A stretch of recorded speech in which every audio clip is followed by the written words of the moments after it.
ಕನ್ನಡದ ನಂಬರ್ 1 ದಿನಪತ್ರಿಕೆ ವಿಜಯವಾಣಿಯಲ್ಲಿ ಪ್ರಕಟವಾಗಿರುವ ಈ ದಿನದ ಮಹತ್ವದ ಸುದ್ದಿಗಳನ್ನು ನೋಡಿ ಬರೋಣ.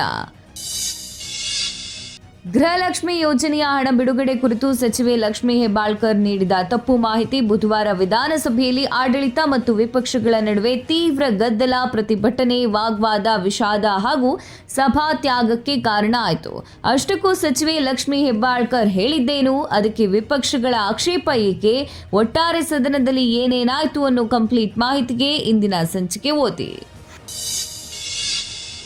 1.5 ದಶಕದ ಹಿಂದೆ ಅಕ್ರಮ ಗಣಿಗಾರಿಕೆ ಅಟ್ಟಹಾಸವನ್ನ ಲೋಕಾಯುಕ್ತ ವರದಿ ಬಯಲಿಗೆ ತಂದಾಗ ಇಡೀ ರಾಜ್ಯ ಬೆಚ್ಚಿಬಿದ್ದಿತ್ತು. ಇದೀಗ ಗಣಿ ನಿಧಿ ದುರ್ಬಳಕೆ, ಕಾನೂನು ಉಲ್ಲಂಘನೆ ಪ್ರಕರಣ ಅಗಣಿತವಾಗಿರುವುದನ್ನು ಸಿಎಜಿ ವರದಿ ಬಯಲಿಗೆಳೆದಿದೆ. ಪ್ರಧಾನಮಂತ್ರಿ ಖನಿಜ ಕ್ಷೇತ್ರ ಕಲ್ಯಾಣ ಯೋಜನೆ ಮೇಲಿನ ಜಿಲ್ಲಾ ಖನಿಜ ಪ್ರತಿಷ್ಠಾನ ಟ್ರಸ್ಟ್ ಕಾರ್ಯನಿರ್ವಹಣೆ, ಲೆಕ್ಕ ಪರಿಶೋಧನೆ ಬಗ್ಗೆ ಭಾರತದ ಲೆಕ್ಕ ನಿಯಂತ್ರಕರು ಮಹಾಲೆಕ್ಕ ಪರಿಶೋಧಕರ 2025ನೇ ಸಾಲಿನ 7ನೇ ವರದಿಯನ್ನ ವಿಧಾನಸಭೆಯಲ್ಲಿ ಸಿಎಂ ಪರವಾಗಿ ಕಾನೂನು ಸಚಿವ ಎಚ್.ಕೆ. ಪಾಟೀಲ್ ಬುಧವಾರ ಮಂಡಿಸಿದ್ರು. ಇದರ ವಿವರಕ್ಕೆ ವಿಜಯವಾಣಿ ಓದಿ. ಪರಿಶಿಷ್ಟ ಜಾತಿ ಸಮುದಾಯಗಳ ಬಾಹ್ಯ ಆಂತರಿಕ ಒತ್ತಡಕ್ಕೆ ಮಣಿದಿರುವ ರಾಜ್ಯ ಸರ್ಕಾರ ಕೊನೆಗೂ ಮೀಸಲು ವರ್ಗೀಕರಣ ಮಸೂದೆಯನ್ನ ಬುಧವಾರ ಮಂಡಿಸಿತು. ಆ ಮೂಲಕ ಕಾನೂನು ಹೋರಾಟದ ಸವಾಲಿನ ಮಧ್ಯೆಯೂ 17% ಮೀಸಲಾತಿ ಬದ್ಧತೆಯನ್ನ ಪ್ರಕಟಿಸಿತು. ಜೊತೆಗೆ ಬ್ಯಾಕ್ಲಾಗ್ ಹುದ್ದೆಗಳಿಗೂ ಒಳ ಮೀಸಲಾತಿ ಕಲ್ಪಿಸುವ ಮೂಲಕ ಎಸ್ಸಿ, ಅದರಲ್ಲೂ ಎಡ ಸಮುದಾಯಗಳ ಕೂಗಿಗೆ ಓಗೊಟ್ಟಿರುವುದು ವಿಶೇಷ. ಈ ಸುದ್ದಿಗೆ ಮುಖಪುಟ ನೋಡಿ.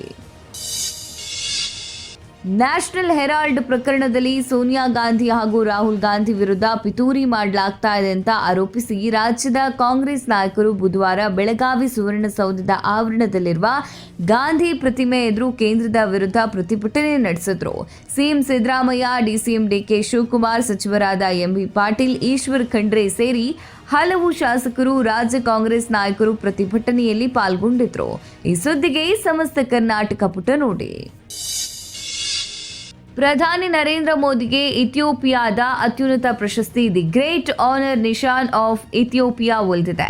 ಇಥಿಯೋಪಿಯಾದ ಪ್ರಧಾನಿ ಅಬಿಯ್ ಅಹ್ಮದ್ ಅಲಿ ಪ್ರಶಸ್ತಿ ಪ್ರದಾನ ಮಾಡಿದ್ರು. ಆ ಮೂಲಕ ಮೋದಿ 28ನೇ ಅಂತಾರಾಷ್ಟ್ರೀಯ ಪ್ರಶಸ್ತಿ ಮುಡಿಗೇರಿಸಿಕೊಂಡಂತಾಗಿದೆ. ಇನ್ನು ಭಾರತ ಮತ್ತು ಒಮನ್ ನಡುವಿನ ಆರ್ಥಿಕ ಸಂಬಂಧ ವೃದ್ಧಿಸುವ ನಿಟ್ಟಿನಲ್ಲಿ ಉಭಯ ರಾಷ್ಟ್ರಗಳು ಗುರುವಾರ ಮಸ್ಕತ್ನಲ್ಲಿ ಮುಕ್ತ ವ್ಯಾಪಾರ ಒಪ್ಪಂದಕ್ಕೆ ಸಹಿ ಮಾಡಲಿವೆ. ಈ ಸುದ್ದಿಗೆ ದೇಶ ವಿದೇಶ ಪುಟ ನೋಡಿ. ಅಮೆರಿಕದ ರಾಷ್ಟ್ರೀಯ ಭದ್ರತೆ ಮತ್ತು ಸಾರ್ವಜನಿಕ ಸುರಕ್ಷತಾ ಹಿತಾಸಕ್ತಿ ರಕ್ಷಿಸುವ ಪ್ರಯತ್ನಗಳ ಭಾಗವಾಗಿ ಅಮೆರಿಕ ಅಧ್ಯಕ್ಷ ಡೊನಾಲ್ಡ್ ಟ್ರಂಪ್ ಆಡಳಿತ ತನ್ನ ದೇಶದ ಪ್ರಯಾಣ ನಿಷೇಧ ಮತ್ತು ನಿರ್ಬಂಧಗಳಿಗೆ ಹೆಚ್ಚುವರಿಯಾಗಿ 20 ದೇಶಗಳನ್ನು ಸೇರ್ಪಡೆ ಮಾಡಿದೆ. ಈ ಸುದ್ದಿಗೆ ಇಂದಿನ ಸಂಚಿಕೆ ಓದಿ. ನಟ ದರ್ಶನ್ ವಿರುದ್ಧದ ಕೊಲೆ ಪ್ರಕರಣ ಸಂಬಂಧ ಬೆಂಗಳೂರಿನ 57ನೇ ಸಿಸಿಎಚ್ ನ್ಯಾಯಾಲಯ ಬುಧವಾರ ಸಾಕ್ಷಿಗಳ ವಿಚಾರಣೆ ಆರಂಭಿಸಿತು.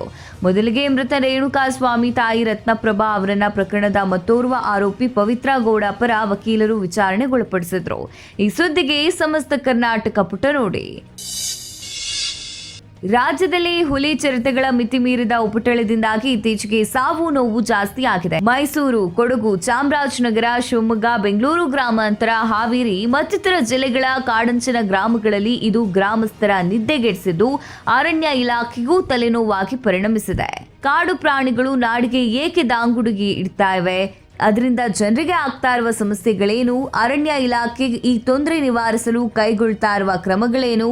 ಈ ಕುರಿತ ಫೋಕಸ್ ಸ್ಟೋರಿಗೆ ಚಿಂತನಾ ಪುಟ ನೋಡಿ.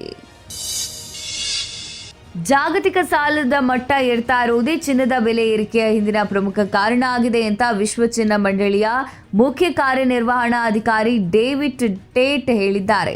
ಆರ್ಥಿಕ ಶೃಂಗಸಭೆಯೊಂದರಲ್ಲಿ ಮಾತನಾಡಿದ ಅವರು, ಅಂತಾರಾಷ್ಟ್ರೀಯ ಮಾರುಕಟ್ಟೆಯಲ್ಲಿ 2026ರ ವೇಳೆಗೆ ಚಿನ್ನವು ಪ್ರತಿ ಔನ್ಸ್ಗೆ $6,000 ಆಗಲಿದೆ. ಭಾರತೀಯ ರೂಪಾಯಿಯಲ್ಲಿ ಇದು ಪ್ರತಿ 10 ಗ್ರಾಂಗೆ ಸುಮಾರು $1,92,800 ತಲುಪಲಿದೆ. ಈ ಸುದ್ದಿಗೆ ಮನಿ ಮಾತು ನೋಡಿ. ಕಿಚ್ಚ ಸುದೀಪ್ ನಾಯಕನಾಗಿರುವ ಮಾರ್ಕ್ ಹಲವು ವಿಶೇಷತೆಗಳಿಂದ ಕೂಡಿದೆ. ಮ್ಯಾಕ್ಸ್ ಯಶಸ್ಸಿನ ಬಳಿಕ ಸುದೀಪ್ ಮತ್ತು ನಿರ್ದೇಶಕ ವಿಜಯ್ ಕಾರ್ತಿಕೇಯ ಕಾಂಬಿನೇಷನ್ ಅಲ್ಲಿ ಬರ್ತಾ ಇರುವುದು ಒಂದು ಕಾರಣ. ಆದರೆ ಮಲಯಾಳಂ ನಟ ಟಾಮ್ ಶೈನ್ ಚಾಕೋ, ತೆಲುಗಿನ ನವೀನ್ ಚಂದ್ರ, ತಮಿಳಿನ ಯೋಗಿ ಬಾಬು, ಗುರು ಸೋಮಸುಂದರಂ ಮತ್ತು ದೀಕ್ಷಿಕಾ ಸೇರಿ ಕನ್ನಡದ ಪ್ರತಾಪ್ ನಾರಾಯಣ್, ರೋಶಿನಿ ಪ್ರಕಾಶ್, ಅರ್ಚನಾ ಕೊಟ್ಟಿಗೆ ಸೇರಿ ಬೇರೆ ಬೇರೆ ಚಿತ್ರರಂಗಗಳ ಹಲವು ಕಲಾವಿದರು ತೆರೆ ಹಂಚಿಕೊಂಡಿರುವುದು ಮತ್ತೊಂದು ಕಾರಣ. ಈ ಸುದ್ದಿಗೆ ಉಲ್ಲಾಸ ನಮಸ್ತೆ ಬೆಂಗಳೂರು ಪುಟ ನೋಡಿ. ಇವಿಷ್ಟೇ ಅಲ್ಲ, ಮುಂಜಾನೆ ಮಾತು, ಅಂತರಂಗ, ಭವಿಷ್ಯ, ಮನೋವಿಕಾಸ ಕಾಲಂಗಳು, ಕ್ರೀಡೆ, ಸಿನಿಮಾ, ದೇಶ ವಿದೇಶಗಳ ಭರಪೂರ ಸುದ್ದಿ ವಿಶೇಷಗಳಿಗಾಗಿ ವಿಜಯವಾಣಿ ಓದಿ.